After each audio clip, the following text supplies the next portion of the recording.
hand. The Great Train Robbery. Yeah. The second most famous silent film? Question mark, maybe? I don't know. It's Maybe. quite famous. Certainly like pre 1920s, pre Yeah. 1910s.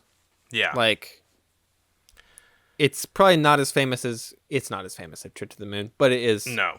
it's up there. And this movie's credited for, as we were alluding to earlier, this movie's credited for a lot of things that Mhm. it Isn't. that it isn't doesn't represent.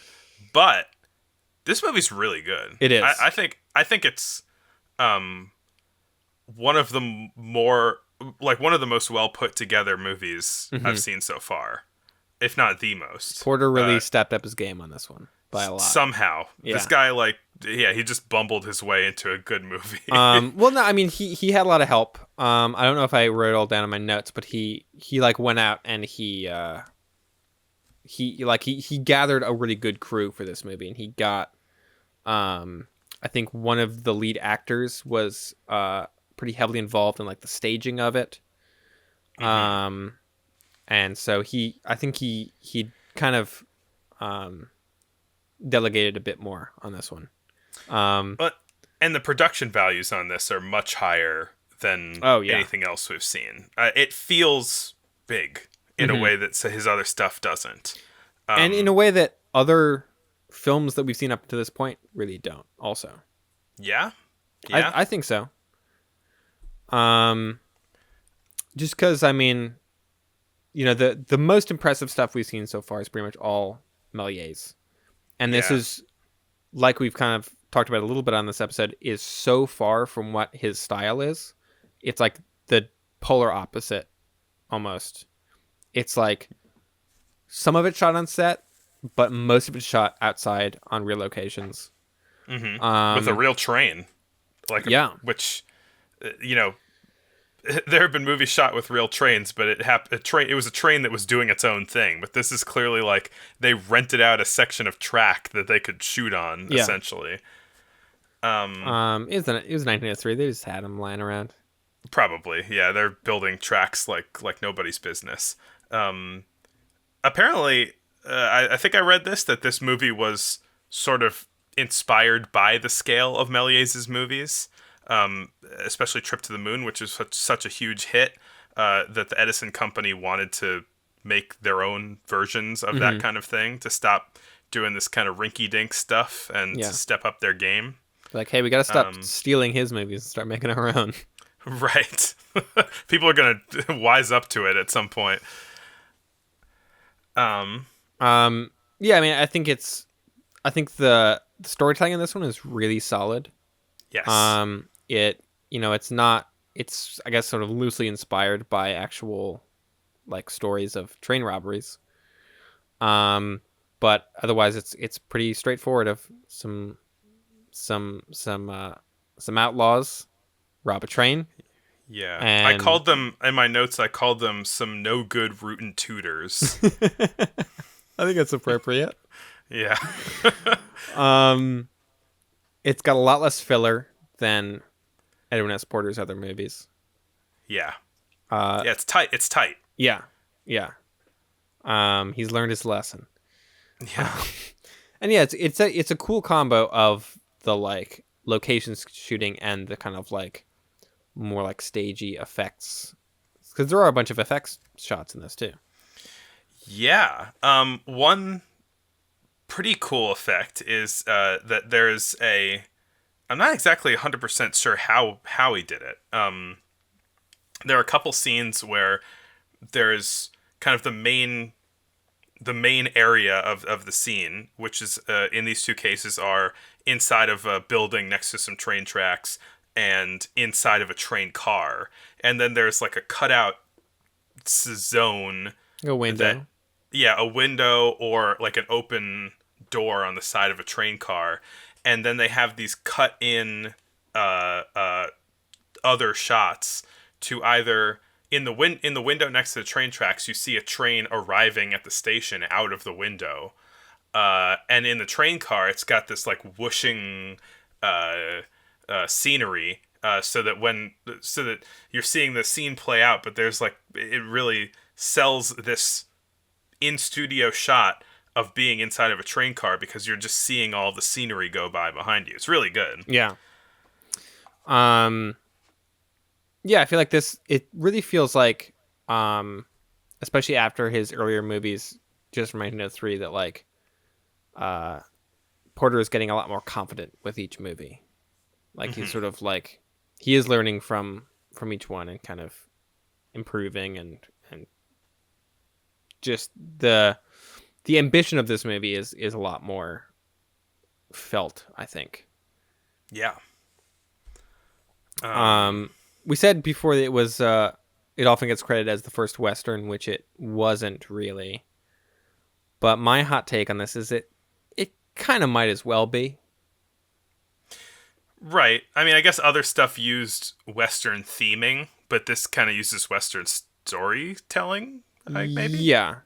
Well, I don't know. Like before, we had the Mitchell and Kenyon, like weird, terrible, overexposed film of like people pretending to be Native Americans, Yeah. and that's like the first Western. It's like not really though.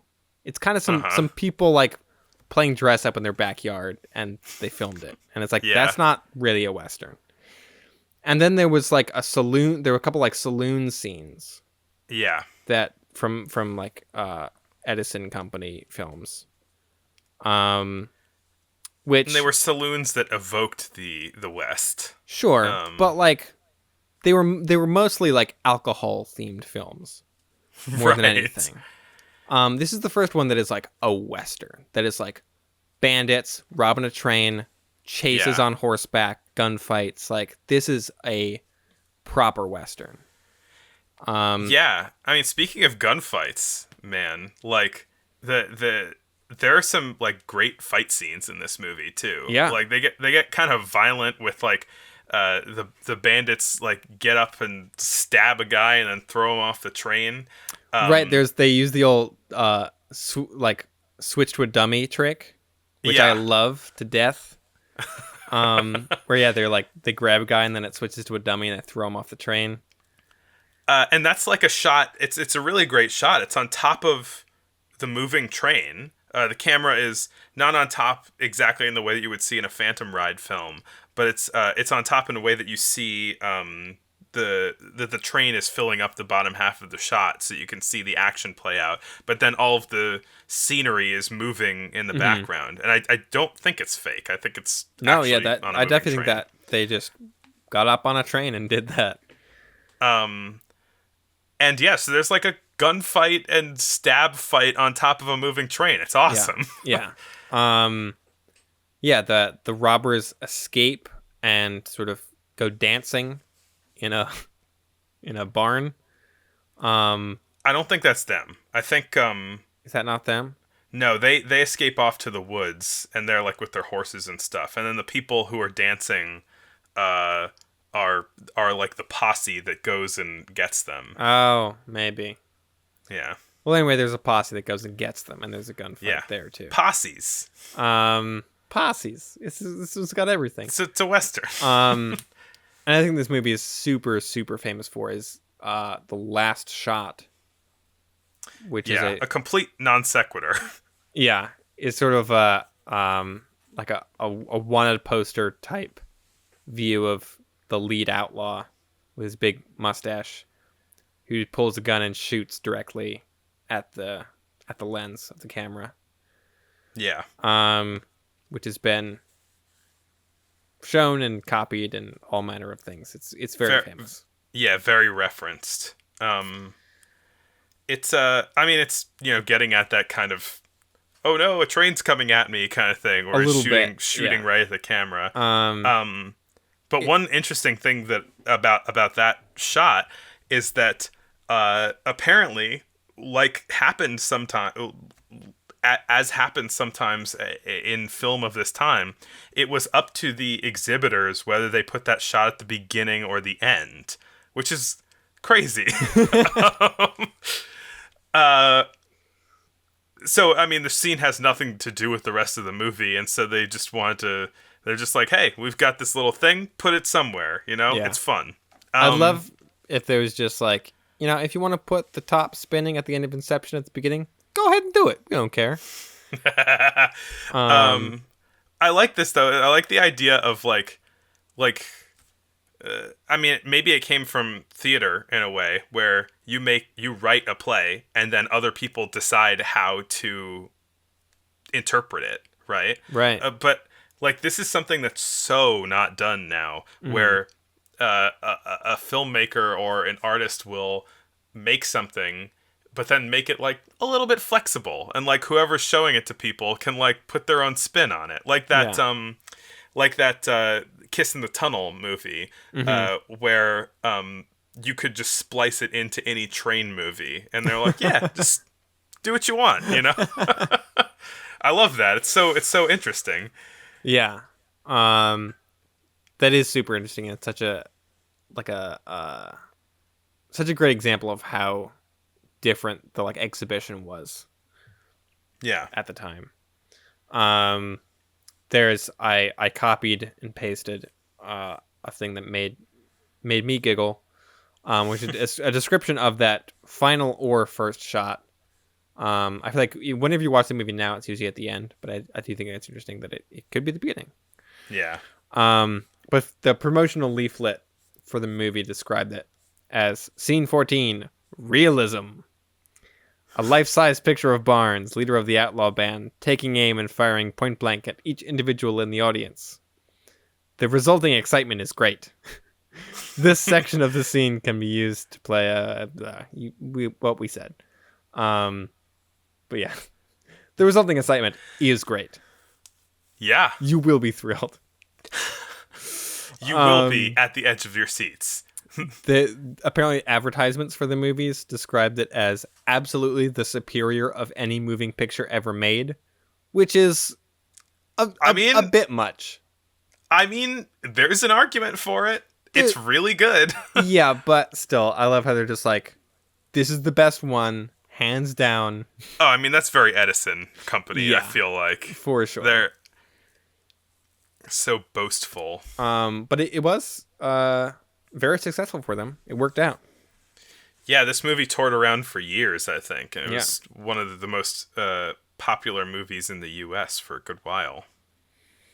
Um, yeah, it's the first American, like, United States film that I think really pulls its weight. Yeah. The it's some call it the first western, some people who are wrong call it the first narrative film, that but that what we one is can just crazy to me. that yeah, that's nonsense. But what we can agree on is that it is the first halfway decent American Yeah, film. yeah, pretty much. I hate to say it, but it's true.